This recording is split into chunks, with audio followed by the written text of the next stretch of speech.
Hey guys, welcome to the channel. As you see in the thumbnail, what if Issei Ophis and Great Red find themselves sucked into portal of another world and harem with Ophis Part 1. If you like to hear uncensored version of this and other stories, then I'll give you link of my Patreon. Go support and follow the Myth 0s216 for writing that awesome fanfic, and also make sure to comment on this story. Link in the description. Ritsuka was walking through the halls of Chaldea next to Mash as they were waiting for their first deployment to begin. The pair had met after the orientation and quickly became friendly.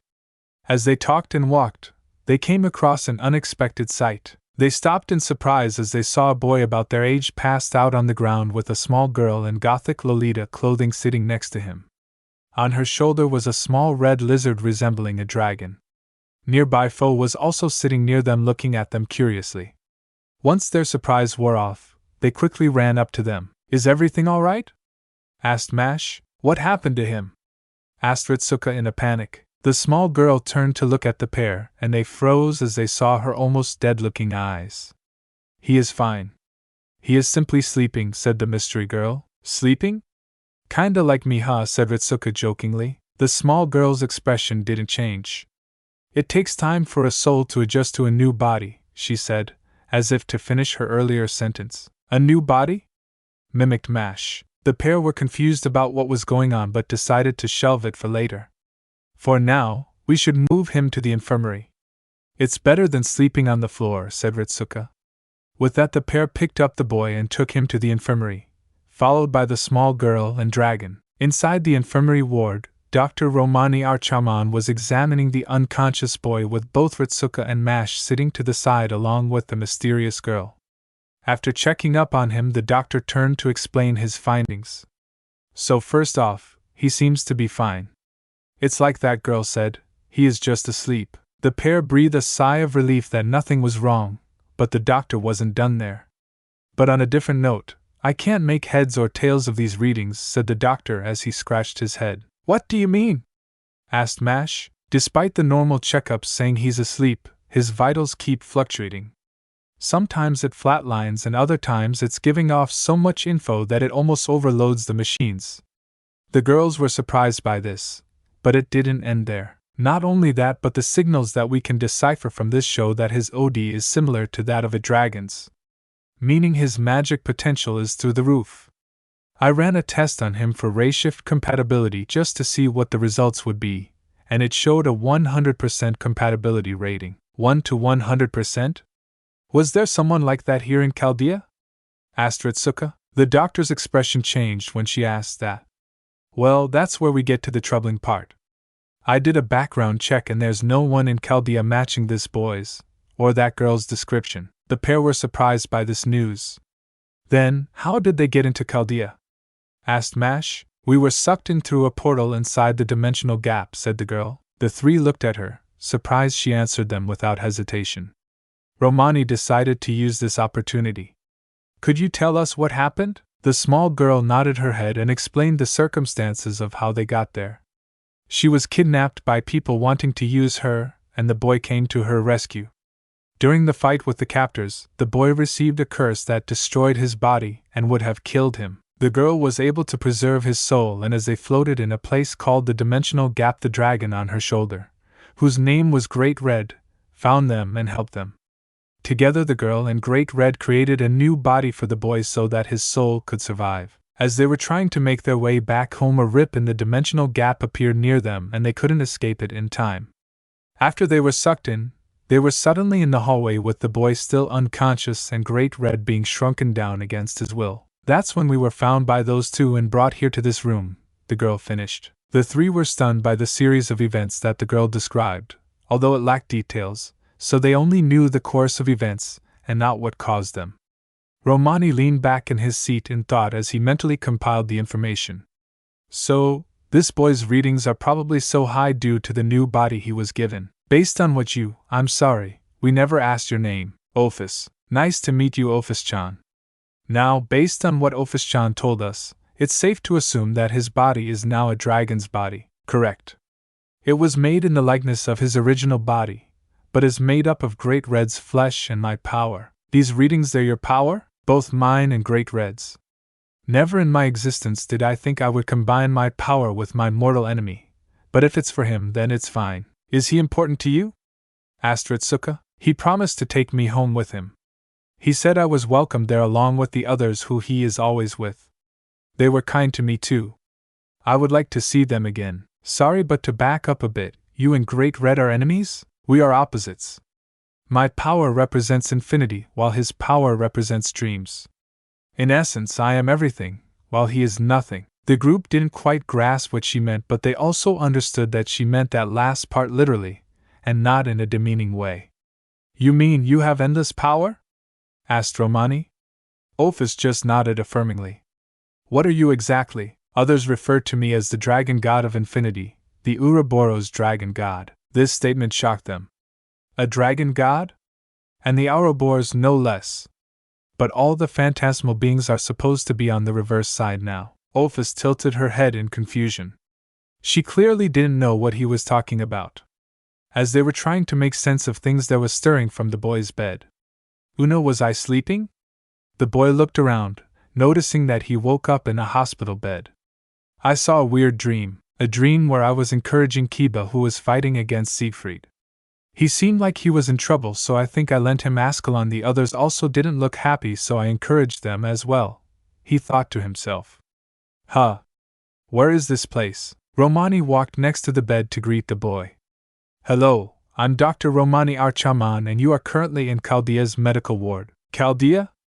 Never heard of it, said the boy as he checked his body.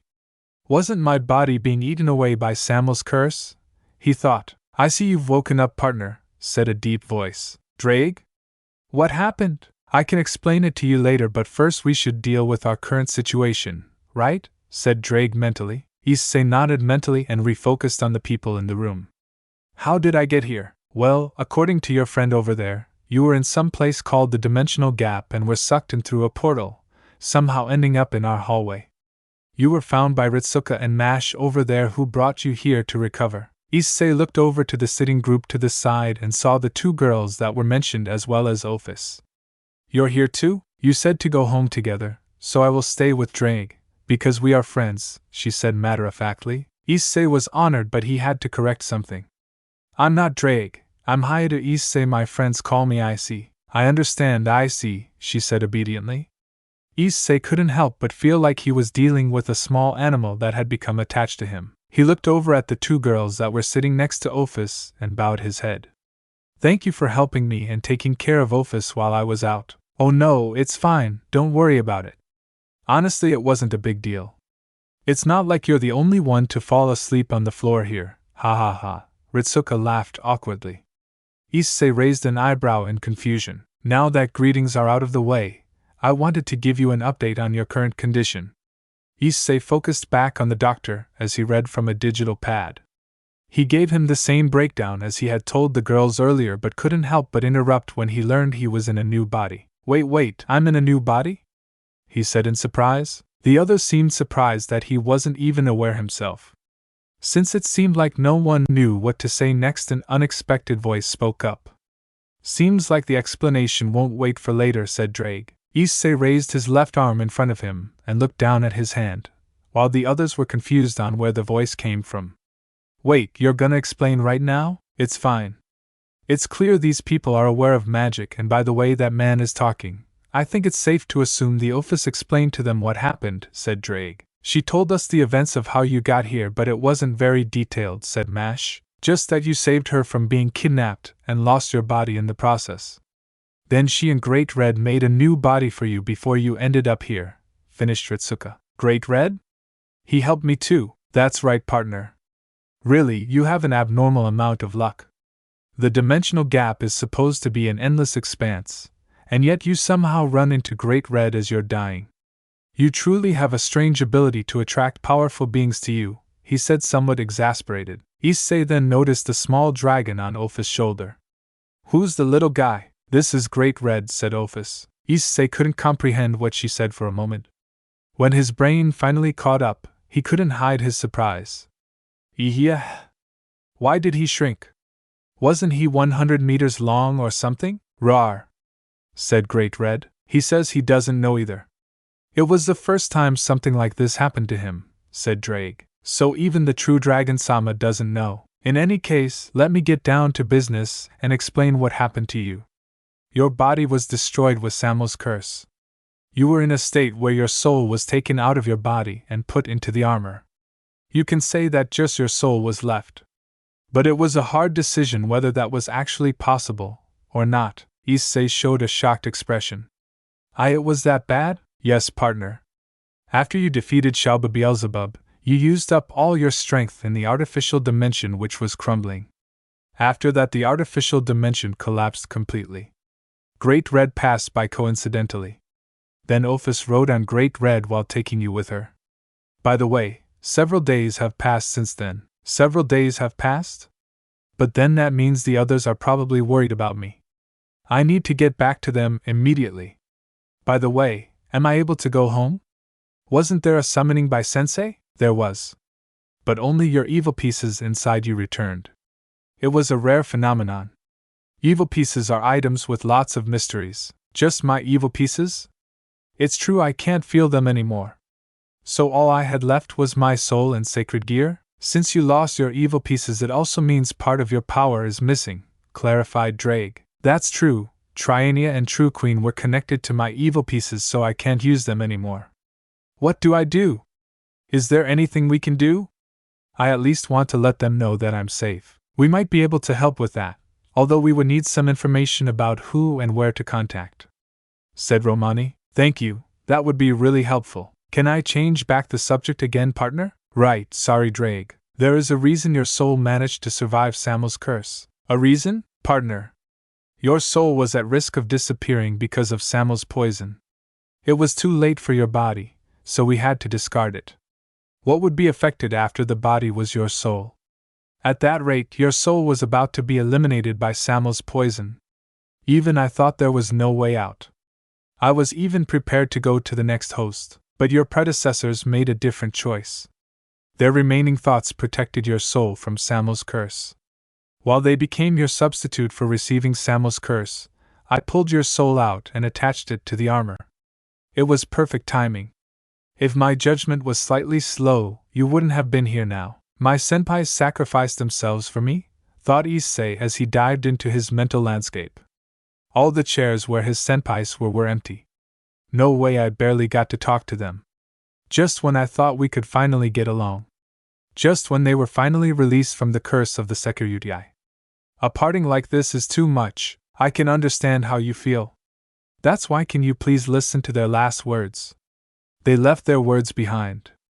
This is their last message to you. He wanted to hear it. But he suddenly got a bad premonition. Like a similar situation had happened in the past. A vision appeared of his senpais' faces and they said their final message with refreshing smiles. Pochi and Pochi, zoom zoom, Ian. There was nothing he could say. It's just like how he imagined. He knew it would turn out like this. How much did those guys, the past Security, love that song? From the side of the vision, Hakuryuka Senpai shows his smile. Buts are also wonderful, current Security. Tell that to Vala. He shouted in the mindscape. After that, the vision disappeared. Issei wanted to yell at his senpais for not leaving nice words for their kohai. Why did they have to leave in such an embarrassing way? Although he would be lying if he wasn't a little happy, but only a little. After he returned from his mindscape, he saw that the three people he met were staring at him, a bit confused at what happened. I'm sorry, but what just happened? You went quiet, and it looked like you lost consciences. I just went into my mental landscape. It's kinda like an isolated space created by my sacred gear. Sacred gear? What's that? I've never heard of such a thing, asked Mash. It's difficult to explain. I'm not a technical kind of person. I'm only good for fighting things, sorry, said Issei apologetically. Oh no, it's fine. I'm sorry for imposing, said Mash shyly. Issei couldn't help but think she looked cute. She didn't have a bad figure in her breasts, while not as big as Rias, Aquino's, or Zenovia's, were still above average. His attention then shifted to Ritsuka sitting next to her, and she seemed to be an average body type for a girl, although he thought she was pretty too. Ritsuka shifted a bit with an embarrassed look on her face. Issei realized he was staring and bowed again. Sorry, I didn't mean to stare. I just thought that you two looked cute, he said honestly. The girls blushed at his compliment, never having been told so directly before. Thanks, they both said shyly. Well, in any case, there are some things we should go over, Mr. Hayato. Just Issei is fine. It's weird to be addressed formally. Well then, Issei-san, I should properly explain where you are right now. We're a mages organization called Chaldea.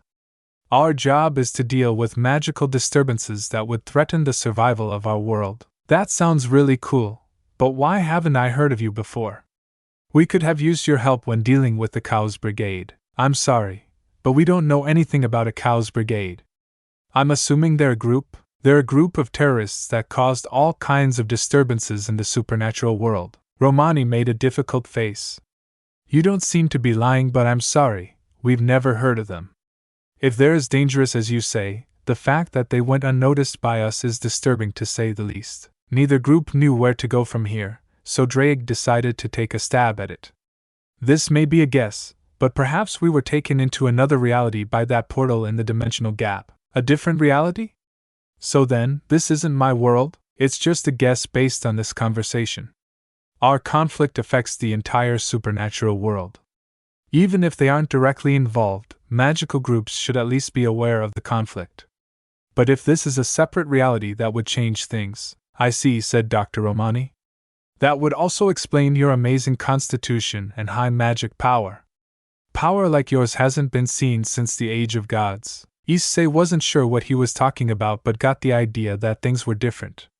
He decided to ask something himself.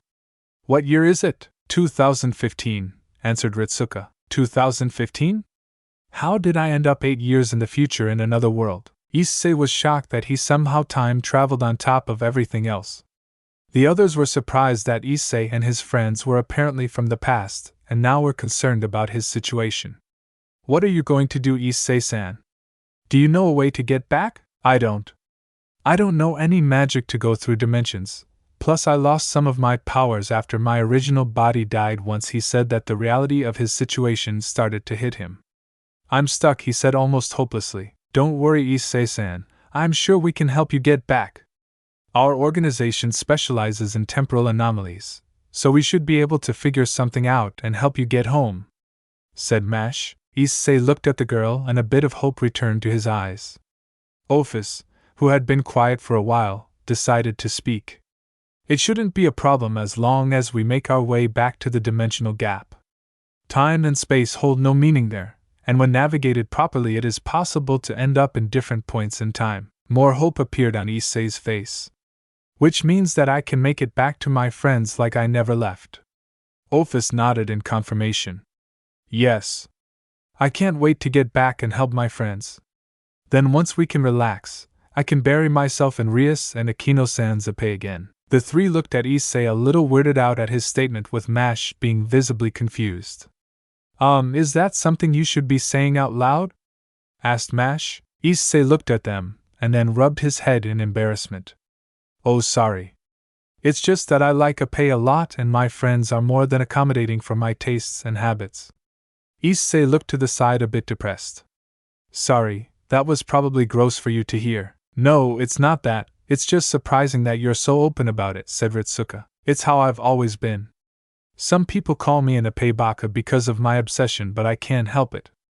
I just love Ape. It's strange, your words do sound like something a creep would say, but it feels so oddly genuine with you that I can't get mad, said Ritsuka. Thank you, Ritsuka-san, said Issei with a smile, causing her to blush. Well, while this conversation is interesting, we should get back to the situation at hand. Dr. Romani tried to continue, but then he got a call on his watch.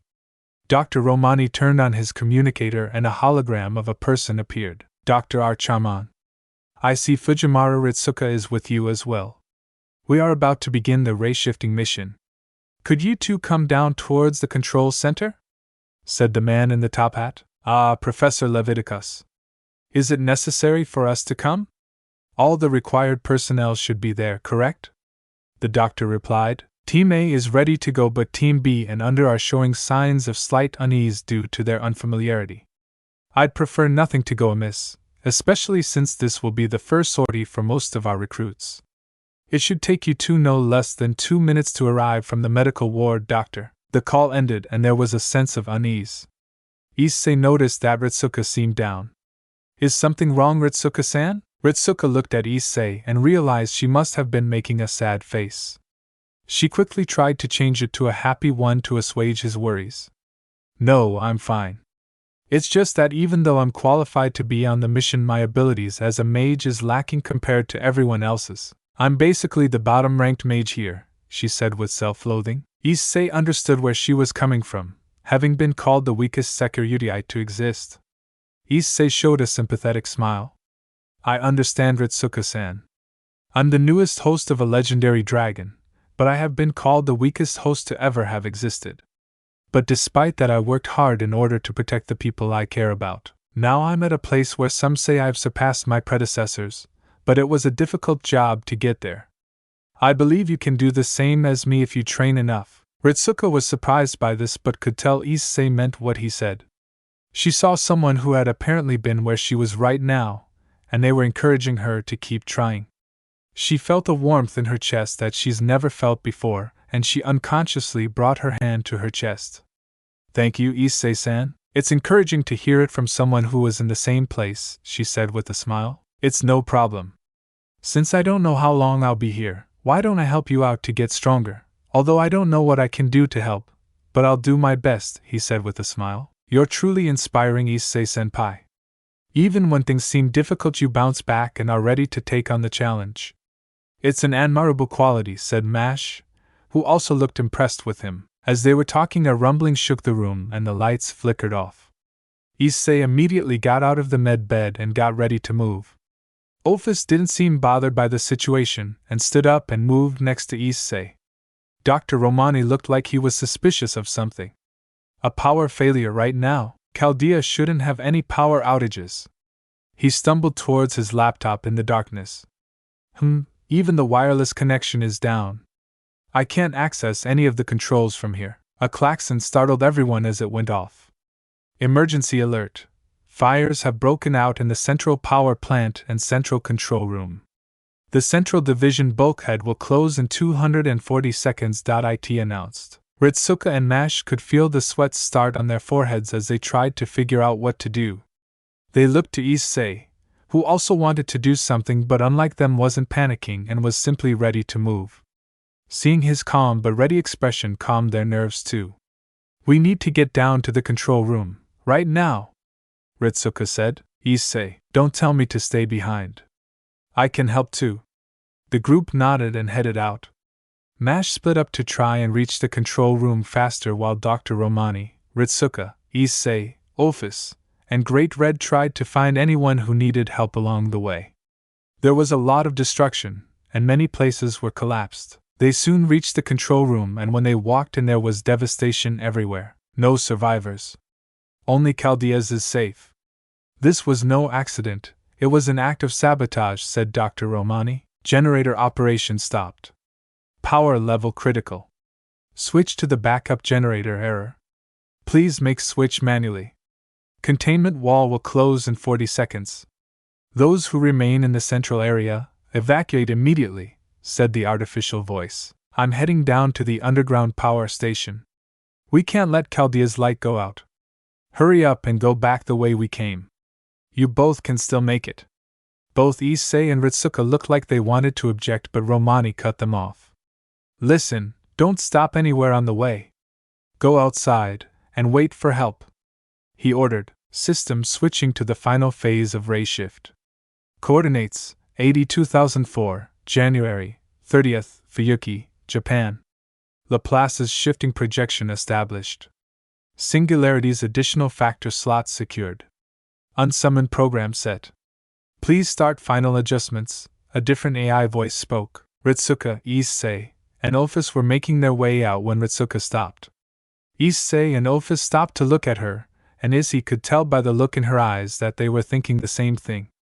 We should look for survivors till the last minute, said Ritsuka, with Issei smiling and nodding in confirmation. The pair were searching around until they came across a terrible sight. Oh, was all Mash could say when she saw them. Her lower half was crushed under rubble, and there was a lot of blood coming out from underneath. Hang in there, we'll get you out now, said Issei, and he and Ritsuka went to each side of the ruble to try and lift it off her. It's all right. You can't, Savim. Don't mind me, please run, she said in an all too calm tone. Neither of them were budging. Issei tried to put more strength into lifting the boulder but was stopped by Drake. Partner, I know you don't want to hear this, but she's right. It's too late for her. Bullshit. We can still save her. There has to be something. Partner. We don't have any phoenix tears, nor can we get in contact with the nun. It's too late. Issei punched the rock, which put a crack in it. Damn it! Have I failed again already? Just before Issei could loath any more, Chaldea's activated again. As it did, another announcement played. Warning all observation staff. Chaldea's state has changed. Now rewriting Sheba's near-future prediction data. Unable to detect the existence of mankind 100 years in the near future on Earth. Unable to confirm human survivors. Unable to guarantee mankind's future, said the announcement. Chaldicia's turned bright red. No, never mind that, said Mash weakly. Central area sealed. 180 seconds till internal containment procedure. They shut off the area. Now we can't get out. We'll figure it out, said Ritsuka. I can bust us out of here. It won't be a problem, said Issei. Coffin vitals, master's baseline not reached. Rayshift requirement not met. Searching for qualifying masters found. Candidate number 48, Ritsuka Fujimaru, unknown individual, reset as masters. Unsummoned program, start. Spiritron conversion, start, said the announcement, but Issei and Ritsuka were too preoccupied with trying to get out with Mash to pay attention. Senpais? Would you mind holding my hand? Asked Mash as she looked like she was slowly losing life. Issei and Ritsuka made sad expressions but did as asked, each taking a hand in theirs. Ophis, who had been watching quietly, seemed to not understand the situation and grabbed Issei's other hand. Issei glanced at her for a moment, but quickly returned his attention to Mash. Rayshift starting in 3, 2, 1. All procedures clear. First order, commencing operation. With that announcement, the group was sent to its first singularity. Issei woke up with a start, realizing he was lying on the ground. He sat up and looked around only to see a desolate city. It was dark out, and there was the smell of burning and death in the air. Where the heck am I? He thought to himself. As he was trying to figure out what happened, he was tapped on the shoulder. He looked over and saw Ophis and Great Red behind him. Ophis. Great Red. You two are okay, he said, relieved. Of course. Nothing can hurt us, said Ophis in a monotone voice.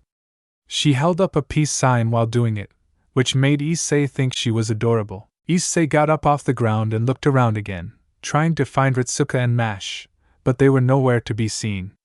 Have you guys seen the others? He asked. Ophis shook her head in denial, and Issei assumed it was probably the same for Great Red. We gotta find them, Issei said, but was interrupted by a loud explosion off in the distance. Their attention was immediately grabbed. What the? What was that? I sensed something in that direction, said Ophis. It was vague, but Issei didn't have any leads to go off of. I guess we're heading that way then. Welsh Dragon. Balance breaker. Issei donned his armor and flew off with Ophis and Great Red in tow. Issei flew to the direction of the sound and saw that someone was shooting at the area from a distance. Not wanting to be targeted himself, Issei flew lower, below the tops of buildings over a street. I hope it's not who I think it is on the receiving end of these attacks, thought Issei. Ritsuka and Mash found themselves in a difficult situation. Ritsuka had no idea what was going on while Mash was protecting both of them with her shield from a hail of arrow-like attacks. At some point the attack stopped, and an explosion could be heard in the distance. After staying in the same position for a few more moments, Mash determined that the attack had ceased for now. She turned to Ritsuka, who still looked at her confused. Are you alright, Master? Asked Mash. Mashu, what's happening? Where are we? Why are you dressed like that? And why are you calling me Master? Ritsuka asked a flurry of questions. Well, one question at a time, please, she said nervously. We should find someplace safe first before we talk. There's no telling if we're safe yet. Just as she was saying that, she felt something strong heading their way. Master, get behind me. Something is coming right towards us, said Mash, alarmed. Ritsuka didn't argue and got behind Mash, who was facing down the street. When Ritsuka peeked over, she saw something red flying towards them. What the heck is that? I'm not sure, but stay behind me. Mash prepared to defend her master from whoever this was, but for some reason felt a connection to the thing coming towards them. Once it got closer, they could see it was a suit of armor with dragon wings coming out the back. It landed near them and started coming closer. Thank the Mao, you guys are safe, said the armor in a familiar voice. Wait a minute. Issei? Exclaimed Ritsuka in surprise, surprising Mash in the process. Issei dismissed his helmet, showing his face. Yeah, it's me. I'm glad you guys are okay, he said, running up to them. Ophis and Great Red peeked over his shoulders, showing they were with him too. Issei-senpai, what is that armor? Asked Mash curiously. Oh, it's my sacred gear. It's the power I got from Drake. Drake, that was the voice coming out from your arm before, right? Asked Ritsuka. Yeah. He's my partner, and since he's attached to me, I can use his power. This armor being part of it. That sounds really useful, said Mash. Issei seemed to finally take notice of Mash's outfit after he calmed down, and a slight blush appeared on his face. Excuse me, Mash-san, but what's with your outfit? Not that I'm complaining, but isn't it a bit revealing? Issei asked while trying to figure out where to look. Mash suddenly blushed as she only now noticed how revealing her clothes were. She tried to pull down her metal skirt, but to no avail. I unfortunately don't have control over this outfit's look. As for why I'm wearing it, we should find shelter first before we talk more, she said, embarrassed. Right, so then, where should we go?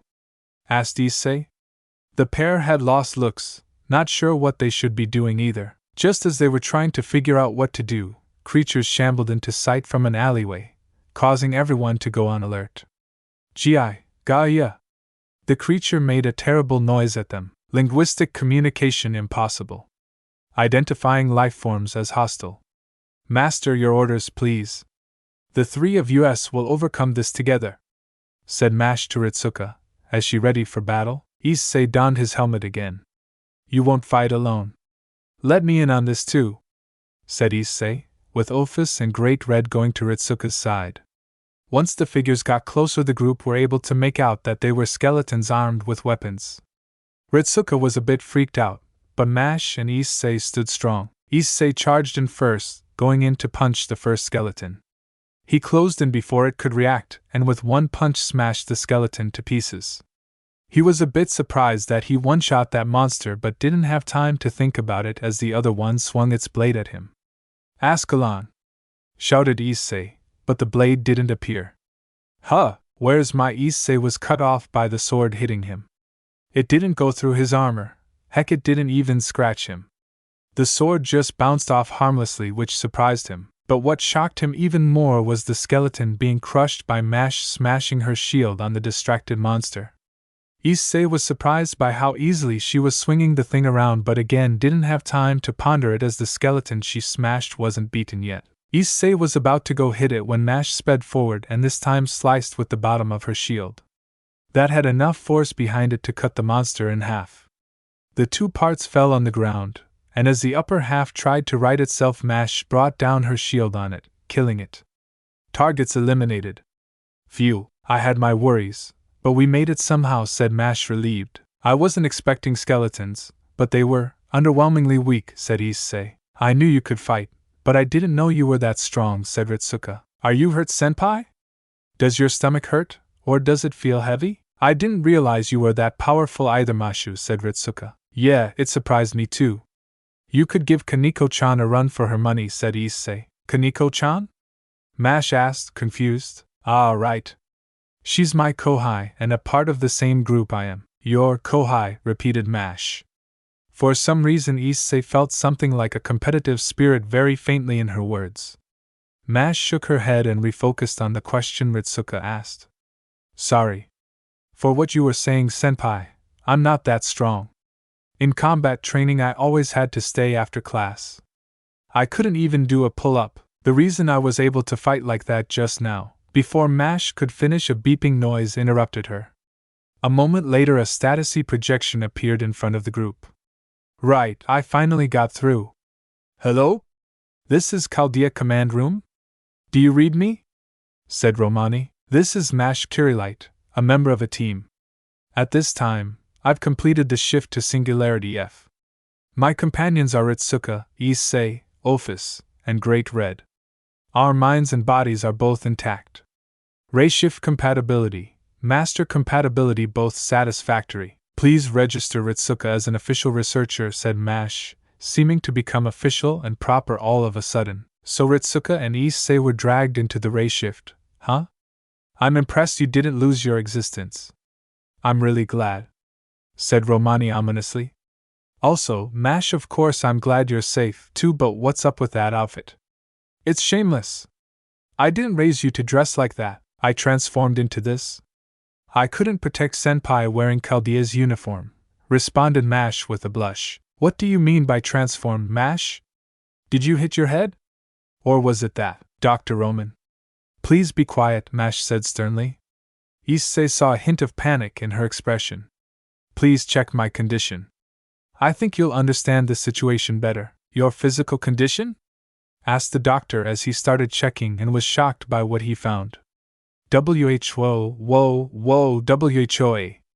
Physical strength, magical circuits, everything's improved.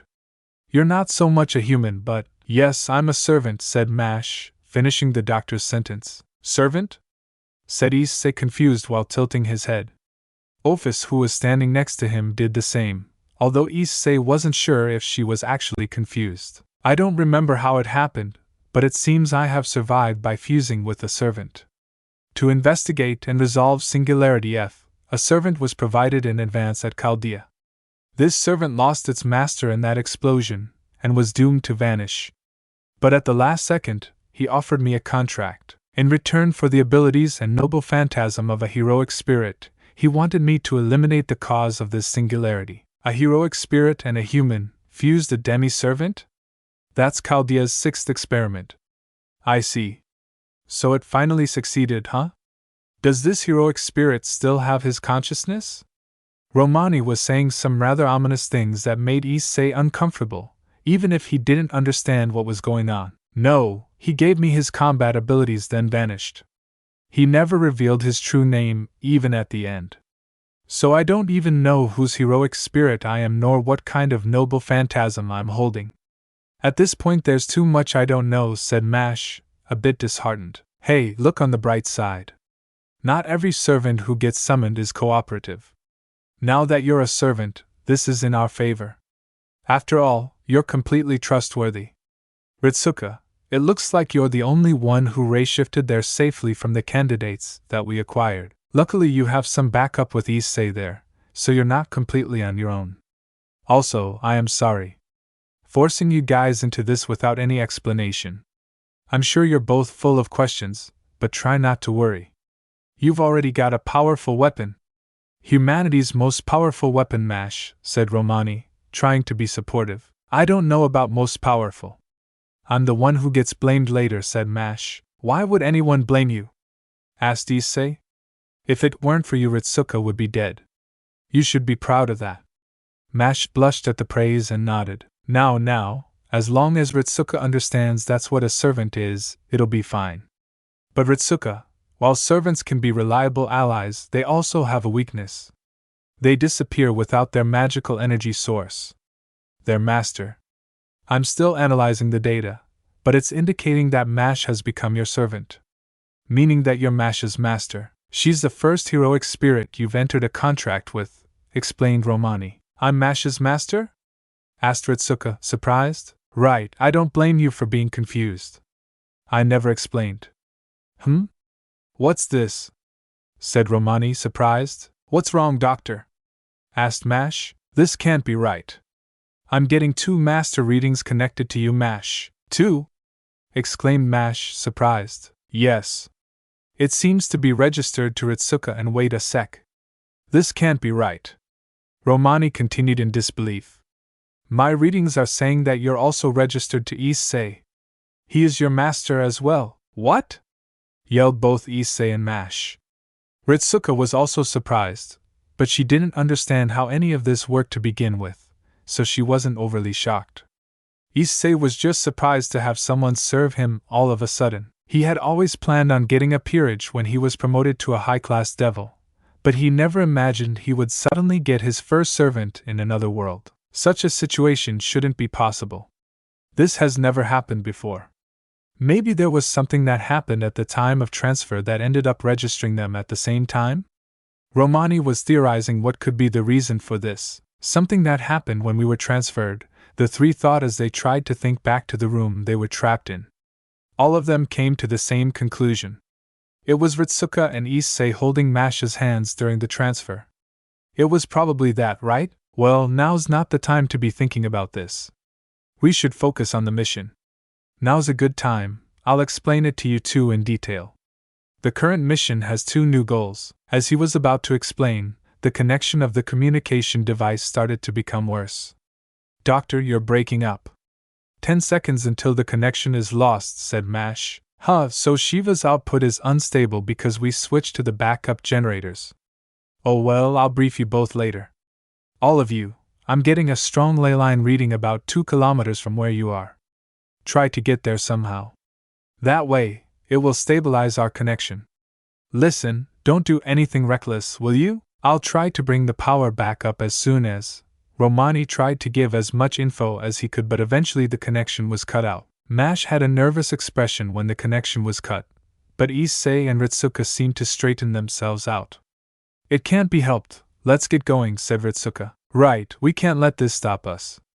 As long as we keep moving forward we'll figure something out, said Issei. Right, you're both so dependable, senpais. I was actually terrified, so thank goodness, said Mash with a relieved look. Q. Fo, said Fo, making himself known. The small creature is also here, said Ophis in her usual monotone. That's right, you're with us as well, aren't you, Fo? Thank you for cheering us up. Apparently, Fo Rayshifted here with you, senpai. Ah. But I forgot to let the doctor know, said Mash. Q. Fo Kyo, he said, don't worry about that guy. Said Ritsuka, with Ophis nodding in confirmation. You're right. I'll find the right time to let him know about Fo later. First, let's head to the coordinates he mentioned. Once we get there, we should be able to set up a base camp. With that, the group moved towards the coordinates. As they were on the move, Kaiaia. A scream could be heard. What was that scream? Asked Ritsuka, slightly startled. Sounds like a girl's in trouble, said Issei. It was a woman's scream for sure. Let's hurry over, senpais, said Mash, and the group hurried over to the source of the scream. Who are these guys anyway? Why do these things keep happening to me? I can't take it anymore. Come save me, Lev. You were always there for me, right? Said the woman in a panic. As she was about to be attacked, Mash intervened and got between the skeleton and the woman, blocking the attack. Issei followed up by smashing the skeleton with his fist, completely crushing it. Once they were gone, they were able to see who they saved. Director Olga Marie? Said Mash, surprised. Olga recognized Mash and Ritsuka. Why you two? What in the world is going on here? And who are they? She demanded, wanting answers for all this craziness. Before they could answer, more monsters appeared, leaving Mash and Issei to deal with them. It wasn't long until the enemies were dealt with. The battle is over. Are you hurt, Director? Asked Mash. What's going on? Muttered Olga. Director? About my situation. I know it's hard to believe, but the truth is, a demi-servant, right? It's pretty obvious that you fused with a servant. What I want to know is why it's successful now all of a sudden. Enough of that. You! The civilian who showed up late to my speech! She pointed and yelled at Ritsuka. Ritsuka flinched when the director's attention was suddenly on her. How did you become a master? Only first-class mages can enter contracts with servants. There's no way you could ever become a master. What did you do to her to have her do your bidding? She demanded answers. Issei wasn't having any of this and stood between Ritsuka and the director. Hey! Back off. She didn't do anything. If anything, we tried to save Mash after she was crushed under debris, Issei said, defending her. Ophis moved to Ritsuka's side in a protective manner as well. Ritsuko was surprised, but her look turned grateful for Issei defending her. The director flinched at being yelled back at by the mysterious armored man. Who the hell are you? Stay out of this. That's some attitude to have with the people who just saved your life, said Issei angrily. I didn't ask for your help. Fine. Then figure it out on your own. Ritsuka, Mash, Ophis, we're leaving, Issei said, turning to walk away. Wait a moment, Issei-senpai. That's a bit too rash a decision to make. She is. Mash tried to calm Issei down. I can guess based on the conversation who she is, but I don't care. I won't stand by while someone is threatening my friends, said Issei resolutely. Ritsuka blushed a bit that Issei was so caring, despite just meeting not that long ago. Mash had a similar expression, but quickly recomposed herself. We're thankful, but this isn't the time to break up over our differences, said Mash, trying to reason with Issei. Issei stared at Mash, then shifted his gaze to Olga, who flinched. He sighed and folded his arms. Fine, he said reluctantly, getting a thankful look from Mash. Anyways, there's a misunderstanding, director. I'm actually the one who forced the contract, although it didn't turn out exactly as I expected, explained Mash. What did you say? Asked Olga, surprised. I'll explain how it happened. That way we can understand each other's situation better. Mash told her about what happened in the command room and how they tried to save her. Then how they were all transported to the Singularity, fought monsters and reunited before meeting up with her. And that's how it happened. We were dragged into a Rayshift and teleported here to Fuyuki. No other master candidates shifted with us. You're the only human we've run into, director. But this gives me hope. If you're here, that means there must be other candidates who got teleported here. There aren't, actually. That much I'm certain of.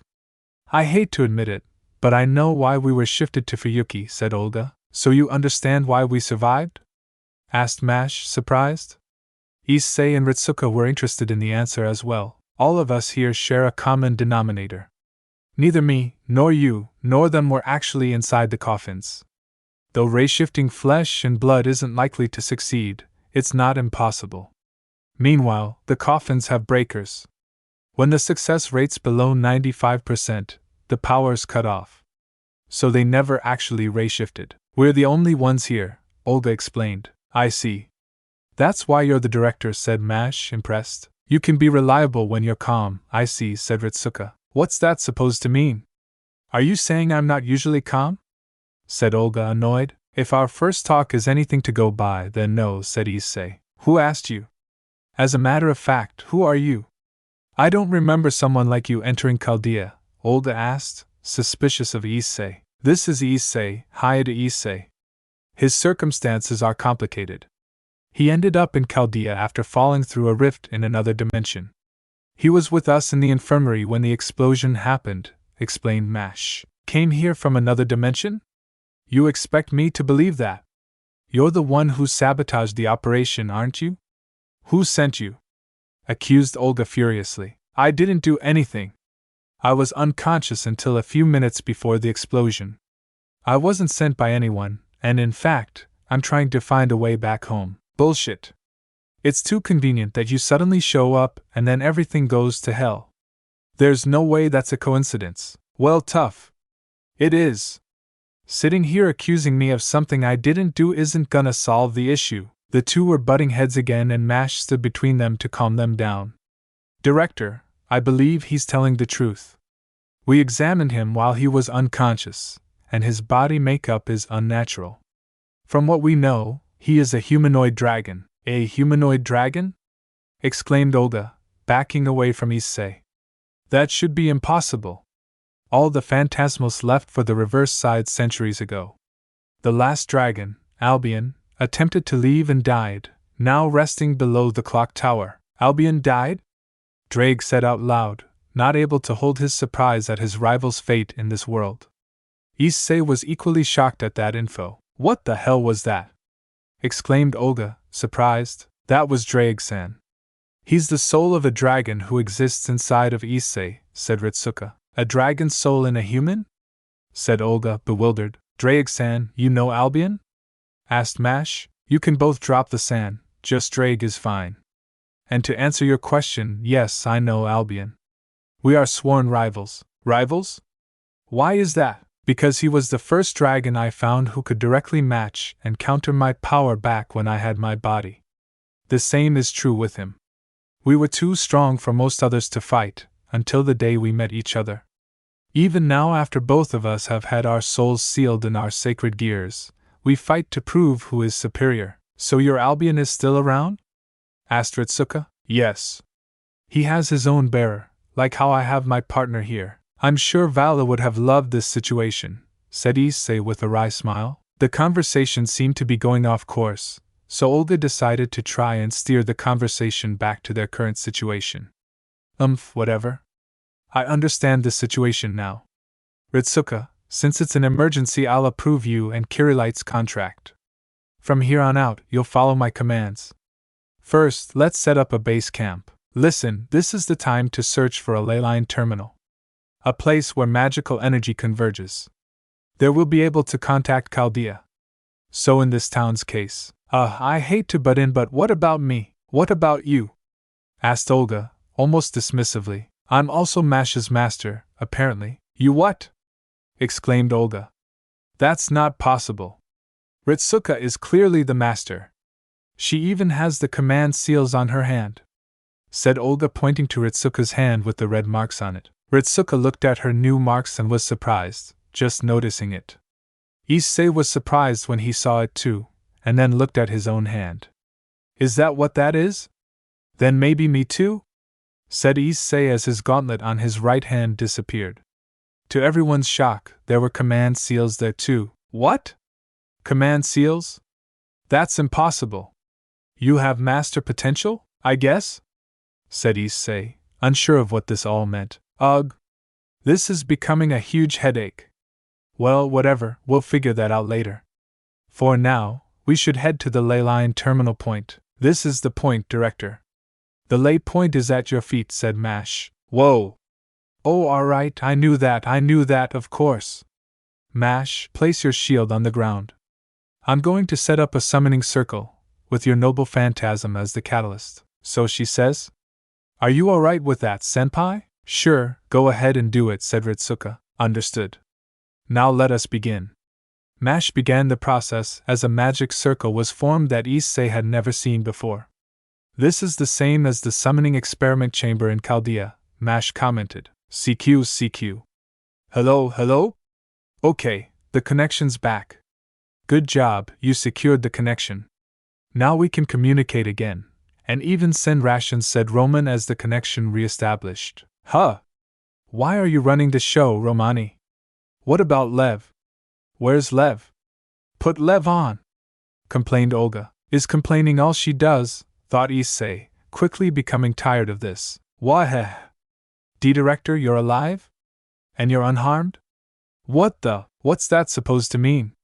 Where's Lev? What's the head medic doing in charge? Don't ask me why. I'm fully aware that I'm not cut out for this job. But there's nobody else, Olga Marie. Currently, the surviving full-time staff of Chaldea is less than 20 people, including me. The reason I'm in charge of operations is because there's no one ranked higher than me who survived. Dr. Lev was supervising from the command room. There's no way he could survive that blast, explained Romani. No way, Lev, no, forget that, wait, please wait. Less than 20 survivors?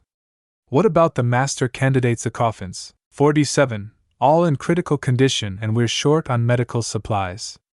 We might be able to save a few, but all of them might be. Don't be ridiculous. Cryopreserve them immediately.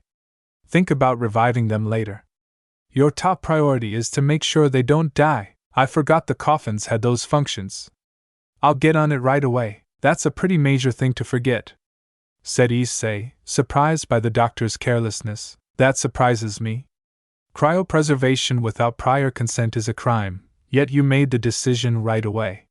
You put human lives ahead of your own reputation as the director, said Mash, seeming impressed. Don't be stupid. As long as they're not dead, I can explain myself later. Why else? In the first place, 47 lives, there's no way I can carry that burden. Please don't die, I'm begging you, if only Lev were here, said Olga, a pained expression on her face. Issei saw this and could understand having the weight of so many lives on her hands. Maybe she's not all bad, he thought. After Roman gave the orders to the staff, he gave a rundown of Chaldea's current condition to the group. This concludes my report. Chaldea has lost 80% of its functionality. There's only so much that the remaining staff can do. I'm shifting available manpower to Rayshift repairs and maintaining Chaldea's and Sheba's current states. As soon as external communications are back up, we'll request supplies and start rebuilding Chaldea. That's fine. I would have done the same if I were there. Ah. Romani Archaman. I don't like it, but until I return, you're in charge of Chaldea. Make the Rayshift repairs your top priority. We'll be investigating this town. The Singularity F. Director, you're not afraid to be at ground zero? Since when did you become so brave? Seriously, you don't know when to shut up. I'd like nothing better than to go back now, but it's going to take time till you finish the Rayshift repairs. This town only contains low-level monsters. With MASH as a demi-servant we'll be safe. Accident or not, we Animuspheres pride ourselves on doing our best in the situations we're given. I'll be looking into Singularity F with Ritsuka and MASH Kirilite as investigators, as well as the tagalongs, I guess. That said, since my field staff is inexperienced, the extent of this mission will be to discover the cause of this anomaly. Analysis and eradication will have to wait until after Chaldea is restored, and I can send in a second team.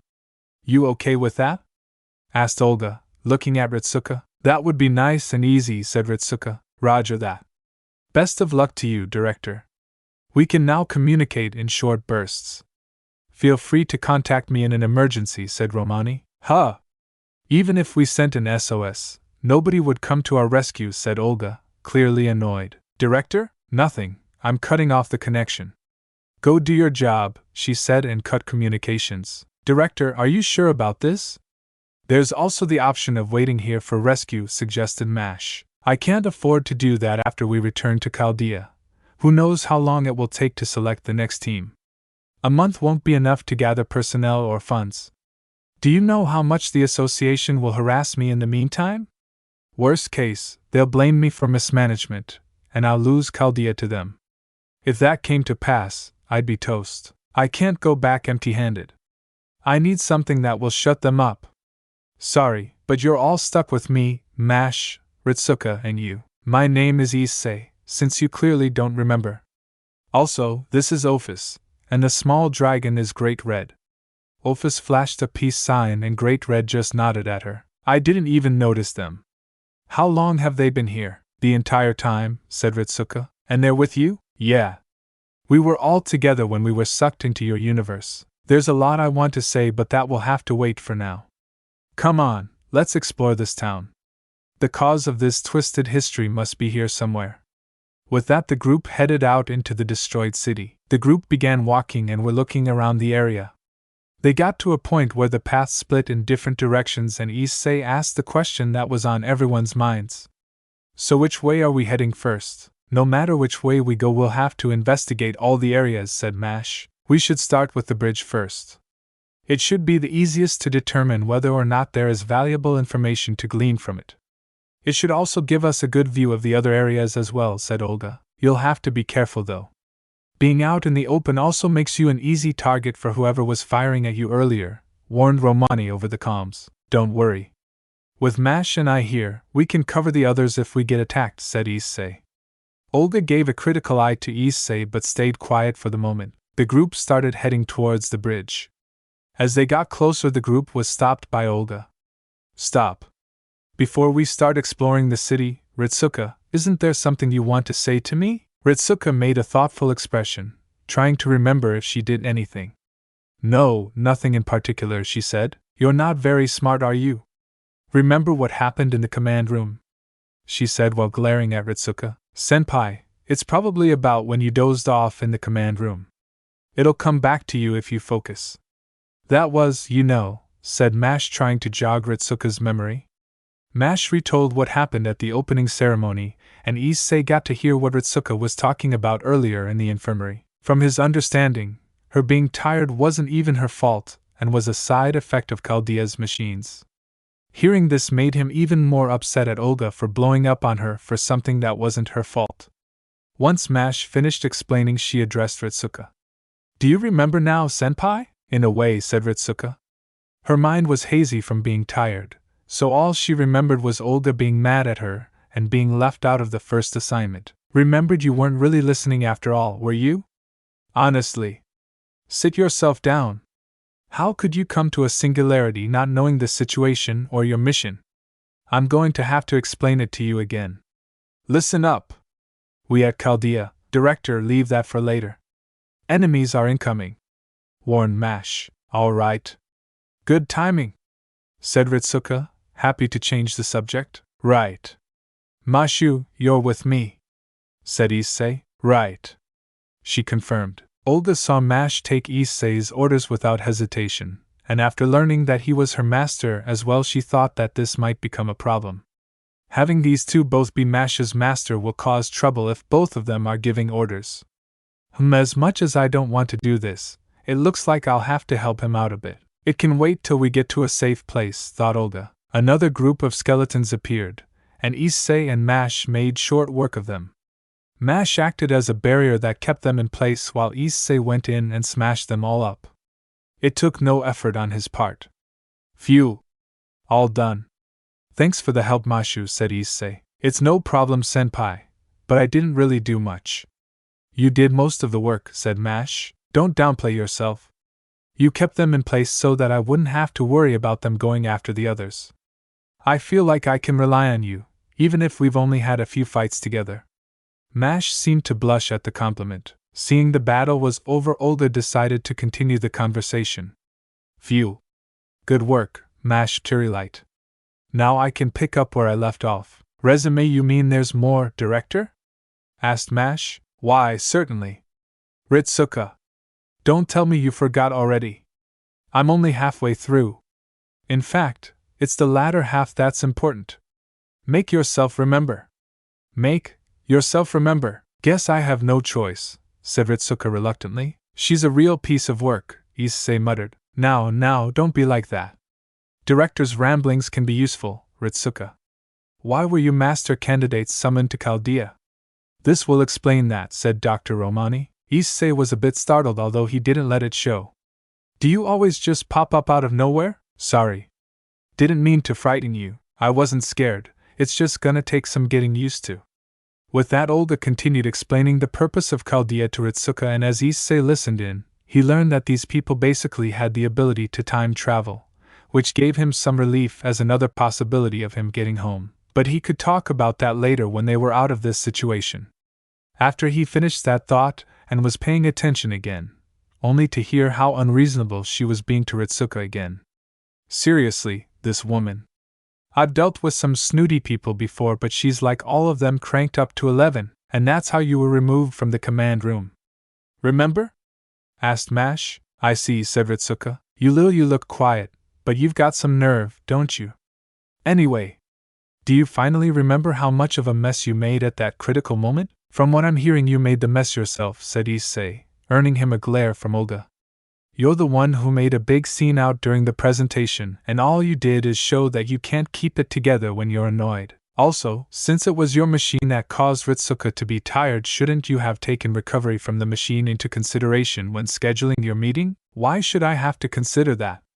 If she was properly trained, then she would have been prepared for the after effects. Weren't you recruiting people off the streets?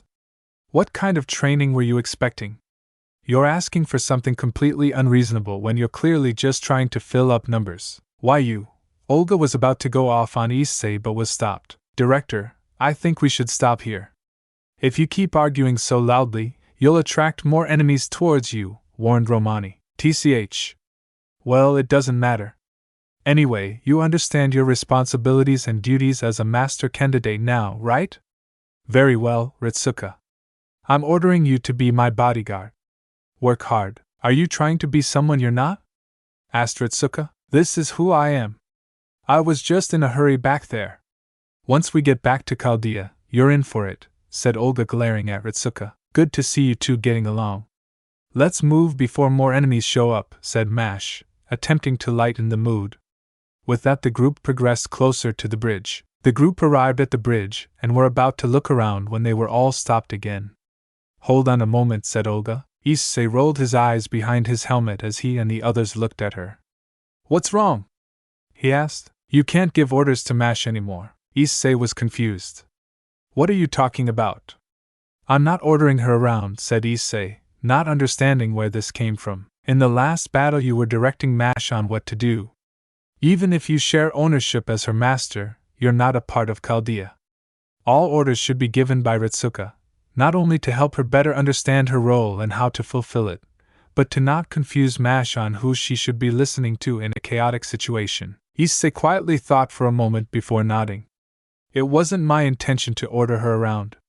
Communication and strategy are a part of battle, even if I'm not the best at it. But you're right. Having two people giving orders would be confusing and possibly harm us in the long haul. He turned to Mash. Mashu, you should probably only listen to Ritsuka when it comes to overarching commands from now on. I'll do my best to support you both. Understood, Issei-senpai, said Mash. Just Issei is fine, Mashu. We're friends after all, he said with a smile, although they couldn't see it behind his helmet. Alright, Issei-senpai, she said with a blush. Olga rolled her eyes at Mash's reaction and continued. Good. Now with that said, it would be a waste for you to be a master and have no servant. When we go back to Leyline Point we'll have enough energy to perform a servant summoning. If it's a matter of power then you don't have to worry, said Issei. Olga was confused but Ritsuka and Mash both remembered he had true magic. Can you compensate with your true magic? Asked Mash. Olga's eyes widened in surprise as Issei answered. Yeah, I can. Drake's ability is basically to increase my magic power endlessly. The only limit is how much power my body can handle. That's just cheating, said Olga in disbelief. It took a few moments for her to recollect herself, and when she did, she was now looking at Issei calculatively. If that's the case, we don't have to wait till we get back. We can do a summoning now. While I don't like the idea of sharing the secrets to power with untrustworthy individuals, circumstances have forced my hand. Again, Issei rolled his eyes before speaking to Olga. So what do I do? Olga looked at Mash. Mash, place your shield down like when we were at the ley line. Mash did as she was told, then Olga gestured for Issei to come to her. Alright, using your hand that has the command seals, focus your magic into it while repeating the summoning chant. Issei extended his right hand forward over the shield and focused. Boost! Boost! Boost! Boost! Boost! The boosted gear sounded off and the concentration of magic intensified. Olga looked at Issei almost mystified, but quickly cleared her thoughts as she focused on the task at hand. Alright, repeat after me. Issei listened as he repeated what she said. Signal. My will creates your body, and your sword creates my destiny. If you heed the Grail's call, then follow humanity's path and answer me. Thou shalt wear the spiritual language of the stars of seven heavens. Run. Purge. Pass your judgment. Defender of balance. As Issei chanted, a magic circle appeared over Mash's shield and the magic Issei built up flowed into the circle. Soon a golden light began to form and shot up to the sky. A moment later the light disappeared and in its place stood a girl with a sword. Her dress was almost a vanilla gold color with silver armor, her hair was in a ponytail, and she looked to be on the younger side. The girl opened her eyes and saw Issei in front of her.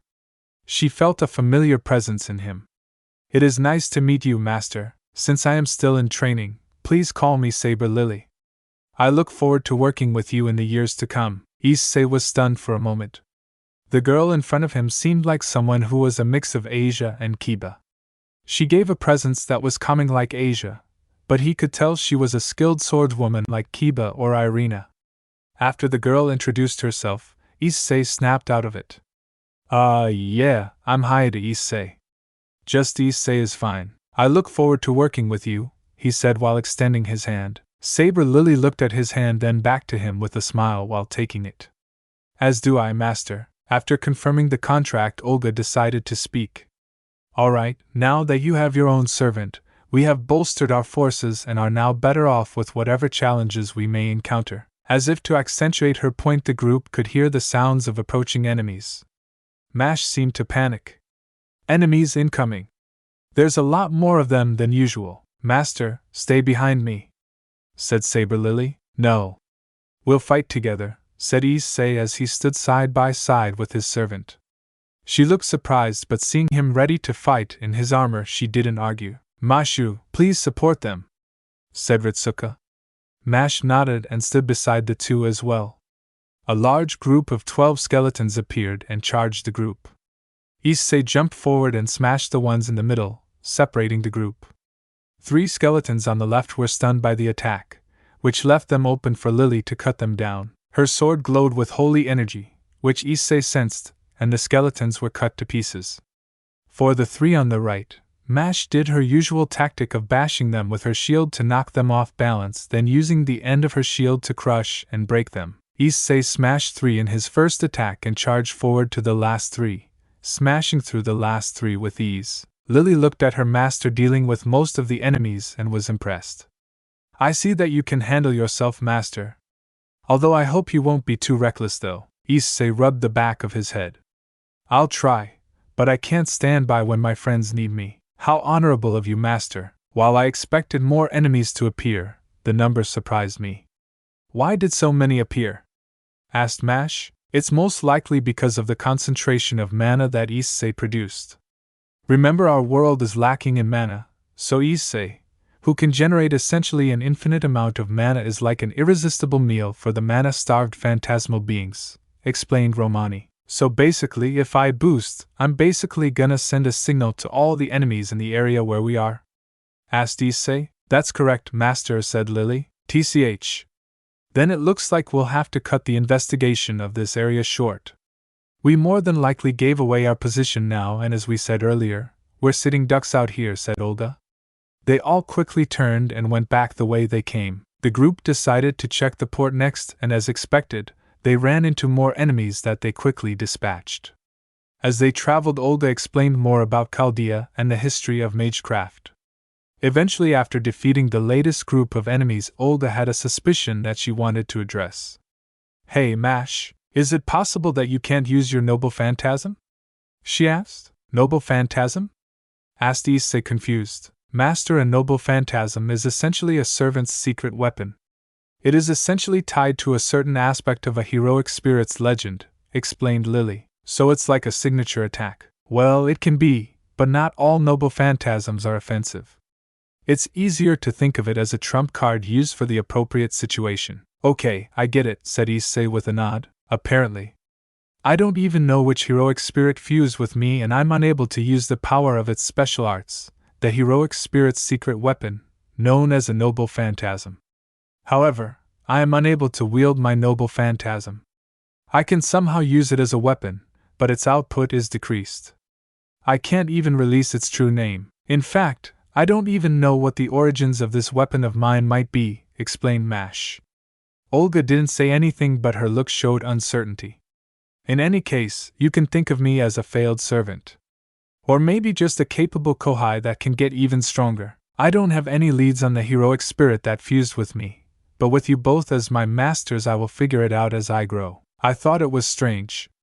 Although you're contracted with that master, I felt you also had a connection to mine as well, said Lily. There were strange circumstances that ended up with both of us being contracted with Mashu, but taking orders from 2 people would be problematic, so it was decided that I would handle Mashu while Issei summoned another servant, explained Ritsuka. I see. It is a wise decision. Lily looked at Mash with a smile. Don't worry. Like you, I'm also in training. So let's get stronger together. Yes, responded Mash strongly. In any case, masters have the ability to analyze their servants' parameters, skills, and matrices. Ritsuka, as a master, once you become good enough, you should be able to analyze Mash's servant data. Any servants you make a contract with from this point should be the same.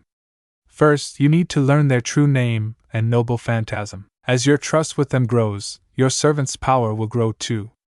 Well, it's not like you have that much potential in you. The fact that you can't use Mash that well shows that. Once we get Chaldea's Rayshift capability back online, we're going to shift a first-class master here. Then you're fired. Newbies with no combat experience can spend their time terrified in some corner in Chaldea, said Olga. Alright. That's it. What the hell is your damage, lady? We're here, literally risking our lives to help you, and all you can do is whine and complain. What the hell are you even doing while we're trying to find a way back? Issei had had enough with her bad attitude. I'm only speaking the truth. She has next to no experience, and will only be a burden to Chaldea. She doesn't know the basics, and is way out of her league. Shot back Olga, says the one responsible for basically picking people up off the streets just to fill in numbers. If it was gonna be such a problem, then you shouldn't have done that method in the first place. You're trying to pin this on me? It is your fault. You've done nothing but badmouth Ritsuka ever since you got here, but I haven't seen you so much as lift a finger to help. All you've done is spout exposition and complain. If you're so knowledgeable about all this, then why aren't you a master? That question seemed to hit a sore spot as Olga went quiet and hung her head. What? Got nothing to say now? Humph. I don't have to explain myself to you, she said as she walked past him. Gah. I've met some rude women in my life, but you are absolutely the worst, and I've had a few of them try to actually kill me. Couldn't imagine why, said Olga in an annoyed tone. Ritsuka tried to defuse the situation, seeing that the group was on the verge of splitting. Could it be that you're worried about me? She asked Olga with a somewhat innocent expression. Oh, of course. You're our only fighting force here. If you get taken out, who's going to fight? Said Olga while looking away, seemingly embarrassed. Wait, don't tell me she's at Tsundere, thought Issei as he looked at her expression. She did indeed look embarrassed, as if she was seen through, but once she saw Issei's gaze she scowled and turned away. Maybe I was too quick to jump to conclusions. Well, I'll try to be less snarky. She did help me summon Lily after all. Anyway, I'm glad you two understand each other better now. Let's move before any more of them show up, said Mash, with Ophis standing next to her and nodding in agreement. The final area the group checked was a burned-down church. As they approached, Issei stared at the church and a wave of nostalgia came back to him. Lily noticed her master seemed to be distracted and spoke up. Is something wrong, master? No, nothing's wrong. Just memories, said Issei. Memories about what? Asked Ritsuka. Well, my introduction into the supernatural world more or less all started with people who were working out of an abandoned church. It's because of them that I lost my humanity the first time. Lost your humanity? Asked Mash. You know that I'm a humanoid dragon now, but before that I was a devil. A devil?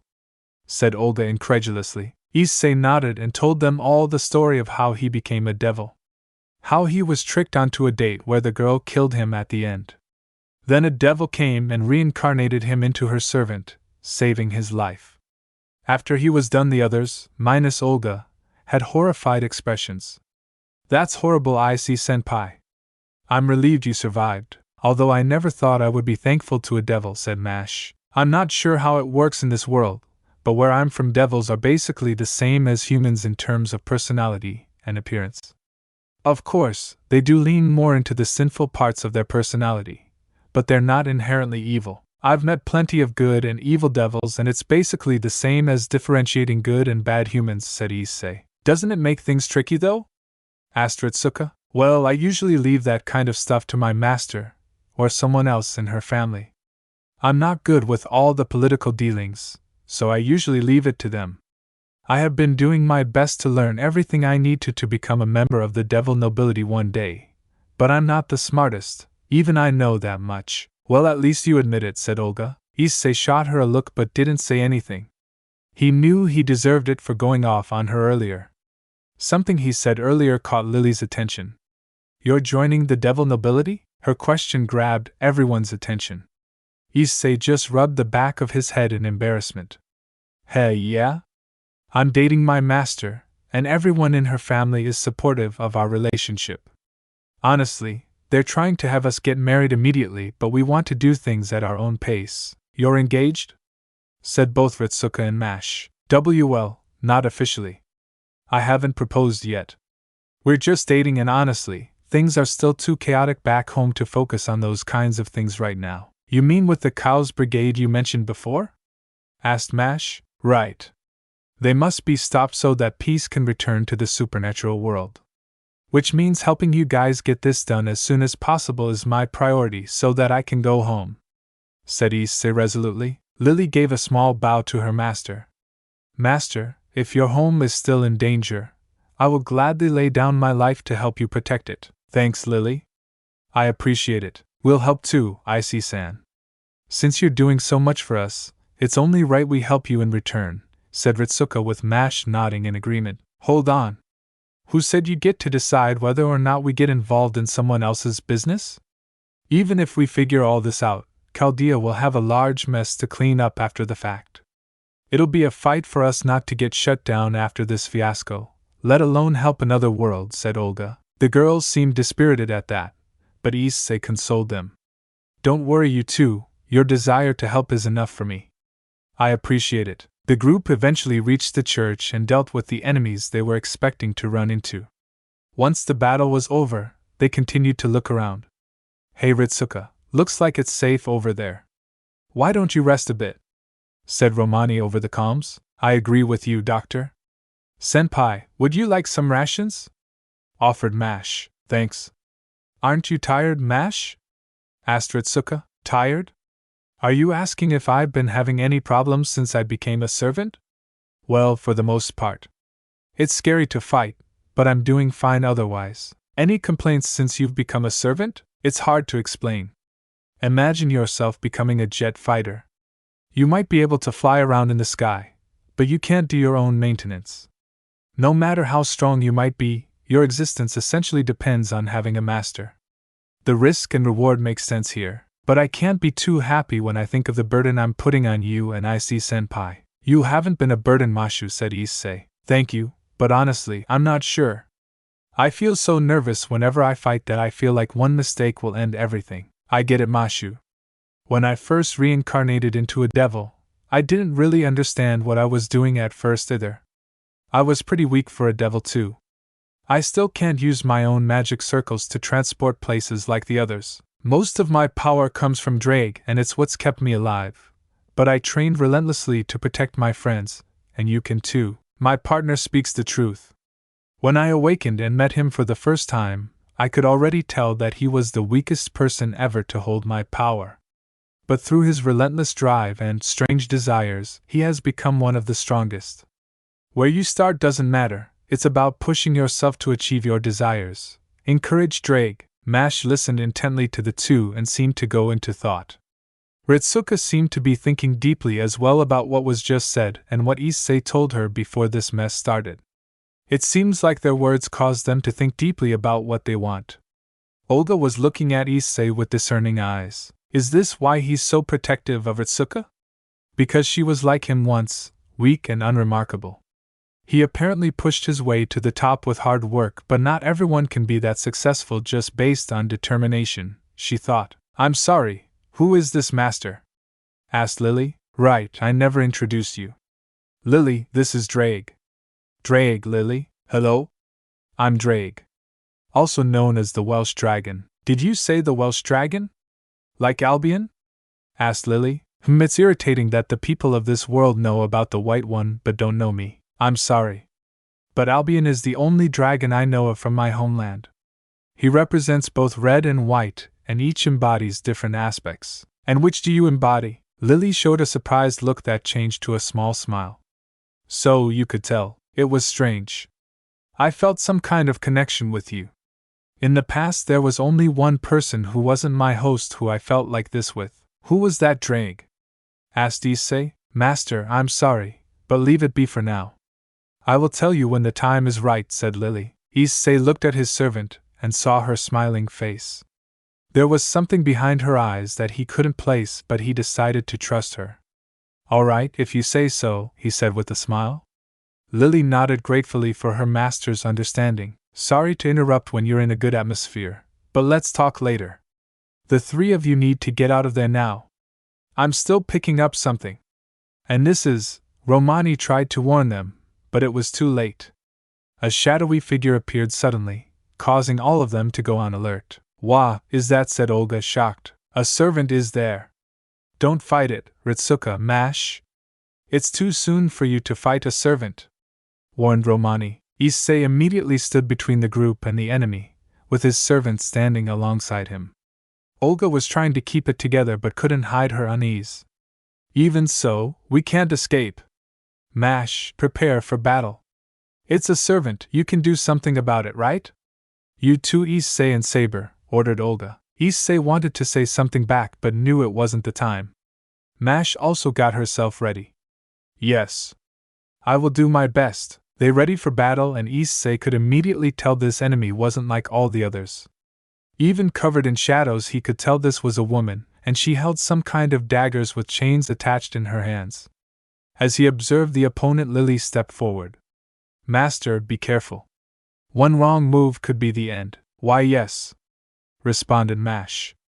Lily took the lead and charged at the enemy, swinging her blade to bisect her, but the enemy used her daggers to block the sword and used the momentum to gain some distance before dashing in to stab Lily. Her attack was intercepted by Mash, who got between them and blocked with her shield. Mash tried to push forward, which caused the enemy to try and back up, but was met with a gauntlet hand on her shoulder, holding her in place. She turned to see Issei behind her, his hand cocked back ready to punch her. Issei kidney punched her, and Mash bashed her with her shield, completely disorienting her with pain. Both of them backed away from the enemy, who was now stunned, allowing Lily to close in and finish her with a powerful slash. A moment later the enemy dissolved into dark particles. Once the enemy was defeated, Mash let out a breath as if she had been holding it the whole time. Okay, we won. I was sure I didn't stand a chance, but we actually won. Didn't doubt it for a second, said Issei. Sorry, there's no time to rest, you guys. A similar signal as before is heading that way. I don't have to tell you what you need to do, right? Warned Romani. What, same signal? No way, said Mash in disbelief. Ritsuka. Retreat. Hurry up. We've got to get out of here now, ordered Olga. Nobody needed to be told twice, and they all quickly escaped from the place. The group made it some distance away before they stopped to catch their breath. Okay, oh for God's sake, what is happening? Why are servants other than ours here? Said Olga in annoyed panic. I see a Holy Grail war? A Holy Grail war was going on in that town. Normally, it would be a battle royale amongst the 7 servants summoned in Fuyuki. But something's gone terribly wrong. I'm not surprised there's a servant without a master. It's natural for servants to target other servants, explained Dr. Roman. Then as long as Lily and I are here, we'll be targeted by other servants? Said Mash in a bit of a self-loathing tone. But Mash has nothing to do with the Grail. That's just a wandering phantom gone mad, said Olga. Is this what always happens to servants without masters? Asked Issei. It's not always the case, but it's not uncommon either, said Dr. Roman. Before the conversation could continue, someone had suddenly appeared, putting them on alert. I found it. New prey. The Grail shall be mine. Servant's signal confirmed. It's an assassin-class servant, warned Dr. Roman. Issei was preparing to fight when he was stopped by Lily. Master, please stay back. The monsters were one thing, but servants are another. If something were to happen to you, then I would disappear as well. Leave this to me and Mash-san and save your power. I can fight. Senpai, please give me your orders, said Mash with determination, standing beside Lily. Issei wanted to object, but he felt like Lily wanted to earnestly protect him. Issei also could tell that these servants were no joke. He felt like they were as dangerous as Chow Chow or the others from the hero faction. He looked at Ritsuka, who met his gaze. They nodded and Issei spoke. Okay, Lily. I'll leave it to you two, but I'll jump in if things get dangerous. Lily nodded and the two ready for combat. Mash also readied herself, with Ritsuka giving her order. Let's make it through this Mashu. Okay. I'll bring you victory, Master, Mash said with resolve. The assassin charged in, aiming for Mash, only to be met by Lily, who cut him off and swung her blade. The assassin brought out a knife and clashed with Lily's blade. The two moved quickly as they clashed around the battlefield. Lily had more power behind her, but Assassin had more speed, maneuvering around Lily more easily. Assassin tried to stab Lily from behind, but Mash rushed in, bashing Assassin away. He let out an annoyed TCH. as he changed his target to Mash, but Lily immediately backed her up. The two took a literal sword and shield approach to battle as Lily went on offense while Mash did her best to cover any attacks Lily couldn't parry. Issei was stressed, wanting to jump in and help but forced himself to stay put and trust Lily and Mash. Ritsuka looked a bit tense as well but watched the battle. The two pushed the assassin back and the three seemed to be on a stalemate. Lily looked fine while Mash was breathing heavily, clearly not used to fighting such a strong opponent. "All right, how about that?" exclaimed Mash as she tried to strike Assassin again. Assassin was pushed back but looked more annoyed than anything. "This is a waste of time. I could have handled this on my own," he said ominously. "What does that mean?" asked Ritsuka warily. Issei seemed to pick up on what he meant as his eyes went wide. "Mashu, Lily, fall back!" he yelled. "Ritsuka, Issei, they've caught up. There's one more, that's their main force," warned Roman over the comms. Another shadow servant appeared next to Assassin. "No way we're having a hard time with one already, and now there's one more here?" said Olga, growing fear appearing on her face. "Let's finish this, Lancer. I don't know what kind of heroic spirit that is, but I will have her head." "Ha! Ha ha ha ha ha ha ha!" said Assassin, as if proclaiming victory. "Director, Mash, Issei, hang in there. You got to keep moving." Roman tried to encourage them to make a break for it. Foe was trying to keep their spirits up too. Ha! Ha ha ha ha ha ha ha! The new servant laughed maniacally. At this point Issei decided to step in. Lily saw this and gestured for him to stop, but Issei wasn't having it. "Lily, we can't afford to hold back now. I'm joining in so we can deal with this quickly." "Very well, Master," she said with some reluctance. "You two deal with Assassin, I'll handle the new guy." Lily looked at Issei in shock. "Master! That's too reckless." "I will. Mashu needs you more than me. I'll be fine. Trust me," said Issei reassuringly as he got ready to fight. "Senpai!" Mash called out to Ritsuka, asking what to do. "We have no choice but to fight." "Follow Issei's lead," she said. "Understood, there's no other option," said Mash resolutely. "Ha! Feudal! Fight, then you die. Run, and you still die. The demise of the feudal, oh so miserable," said Assassin mockingly. "Go ahead and struggle. Miserable people are ever so entertaining," said the new enemy. "A fight? Are you serious? We don't stand a chance against something like that, right?" said Olga panicking. "Even so, we must fight. We will find a way to get out of this alive," said Mash, now more determined. "Damn right. Let's go, Mashu, Lily," said Issei. "Ha, you've just killed yourself, fools," said Assassin. "I thought you were just some kids, but it looks like you've got some fight in you." "Then I can't leave you like this," said a mysterious voice. Suddenly the shadow servants exploded from an unexpected attack. "Ugh! Who are you?" asked Assassin, irritated. "What do you mean? Can't you tell?" "Don't tell me the mud got in your eyes too," said a man who suddenly appeared next to Mash. The group was surprised as the mystery man addressed them. "Don't worry, I'm here to help. I'll help the little lady here. You can go help your master." "We'll talk after," he said. Lily gave him a wary look but nodded as she moved to Issei's side. Issei and Lily charged the new enemy. The Lancer had several weapons at his disposal as he attacked the pair. Lily parried his attacks with her sword while Issei did his best to dodge them. One attack managed to land and push Issei back. He was worried at first but saw that his armor only cracked. It still hurt like hell though. Lily started attacking Lancer more fiercely, getting his attention. Issei decided to fly up above, before diving down, preparing to hammer-arm the enemy. Lily was pushed back by Lancer, and he prepared to finish her, until Issei came down on him, striking him in the head and smashing him into the ground. The force of the attack created a small crater with the Shadow Servant imprinted in it. Issei jumped back next to a now shocked Lily, still eyeing the Lancer to see if he would get back up. "Master, how are you so powerful?" Issei looked at Lily and rubbed the back of his head sheepishly. "I just trained." "Granted, I trained in various ways, including having a crazy dragon train me in the mountains for nearly a month," he said in a slightly tired voice, earning a bewildered look from Lily. Meanwhile, Mash and the mystery man were holding off Assassin, with the man firing magic at Assassin as he dodged around. When Assassin tried to get close, Mash would get between them and bash him back. Enough of this! Yelled Assassin as he moved to go around the back of the two. The mystery man smirked as, without looking back, he extended his hand back and runes appeared in the air. Vines extended from the ground and grabbed Assassin. Gotcha! He exclaimed as he gestured his hand to the ground, making the vines smash Assassin into the ground. Assassin was dazed but struggled to break free. That was until Mash came down with her shield and bashed Assassin in the face. Assassin let out a weak curse.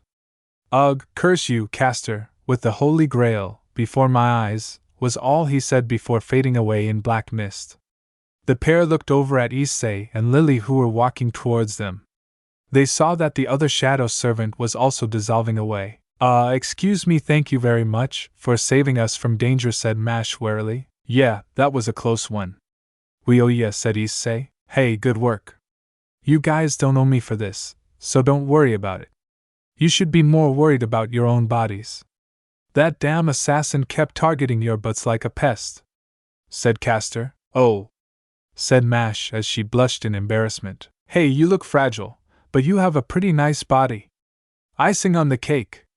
I have no idea what class you are, but you're pretty sturdy, maybe, Saber. No, you don't have a sword, said Caster as he seemed to be examining Mash. For some reason, Issei felt annoyed by their savior's behavior. Olga also showed an uncomfortable expression.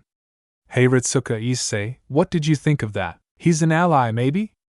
Responded Ritsuka, unsure. Without a doubt, he's an old pervert, said Issei. For now, let's get some information.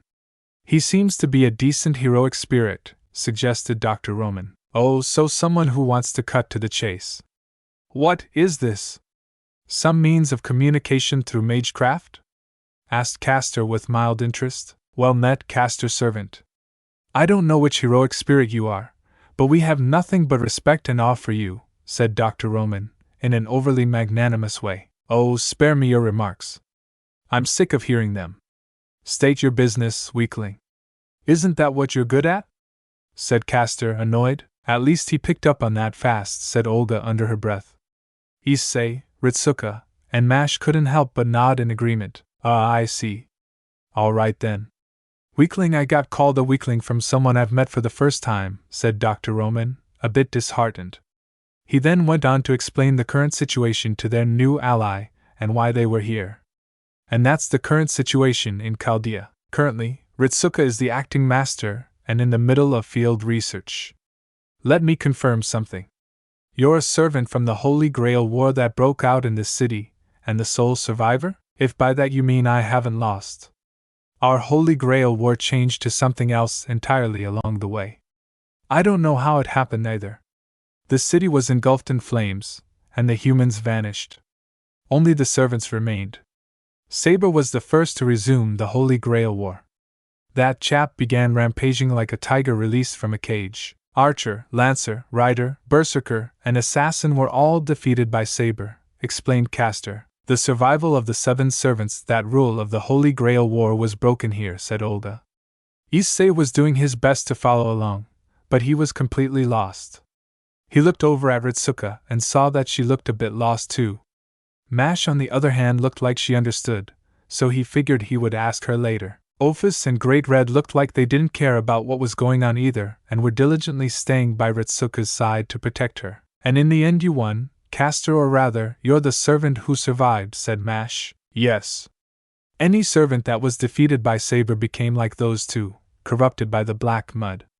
They, and the monsters that sprung up like maggots, started looking for something together. The troublesome part is that I'm one of the things they're looking for. You see, the Holy Grail War won't end until I'm killed, said Caster. You and Saber are the only surviving servants. Then if you defeat Saber, Dr. Roman was putting the pieces together. Yes, that would probably end the Holy Grail War here. But I don't know whether things would return to normal. I see. You helped us, but in the end, it was for your own sake, huh? You want to defeat Saber, but you don't stand a chance doing it alone. That's why you zeroed in on us, right? Said Olga, understanding Castor's angle now. That's right. But it's not a bad deal, is it?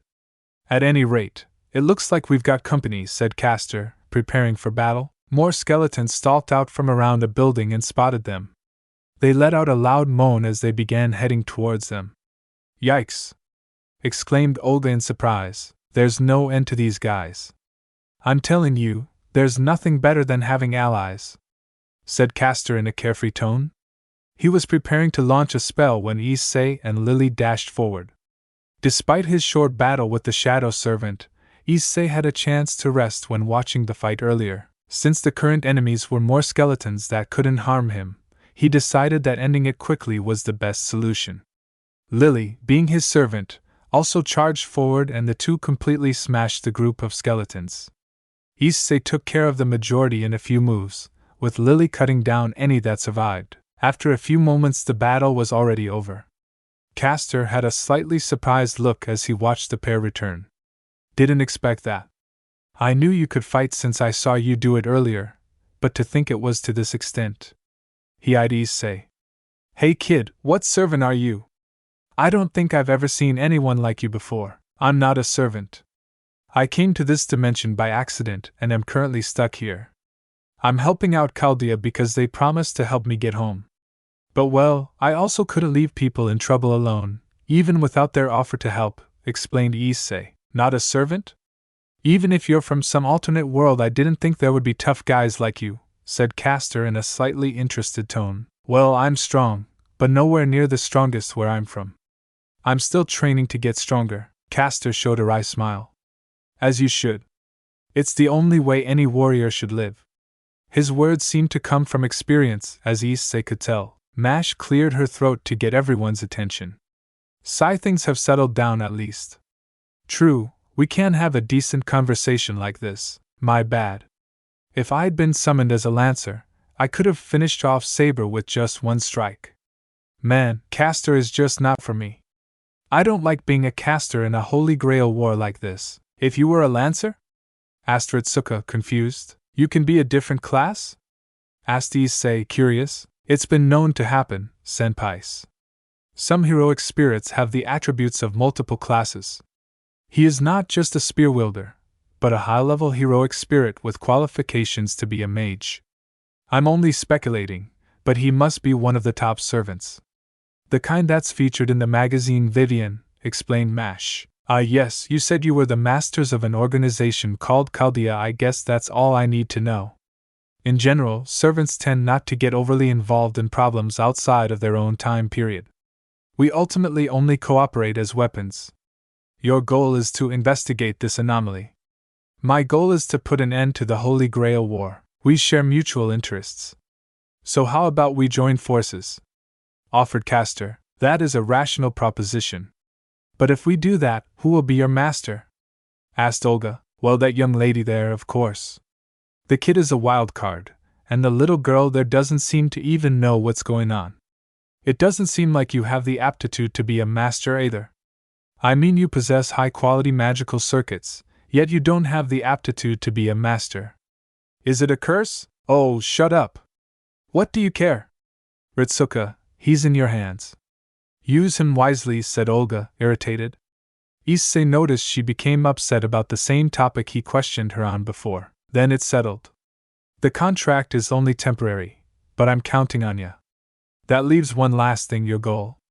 What you're looking for is probably the Greater Grail. Greater Grail? I'm not familiar with that. What is it? Asked Dr. Roman. Oh good, so it's not just me who's confused, said Issei. This land's true heart. If there is indeed a singularity, it has to be that. But Saber is lingering around the Greater Grail. The remaining servants she contaminated, too, explained Castor. Berserker and Archer are the ones left? What are those two like? Are they strong? Asked Olga. Well, Archer can be dealt with if I'm with you. Berserker is the problem. Even Saber had trouble with that monster. But he won't attack unless you get close to him, so ignoring him is one option. We understand the situation now.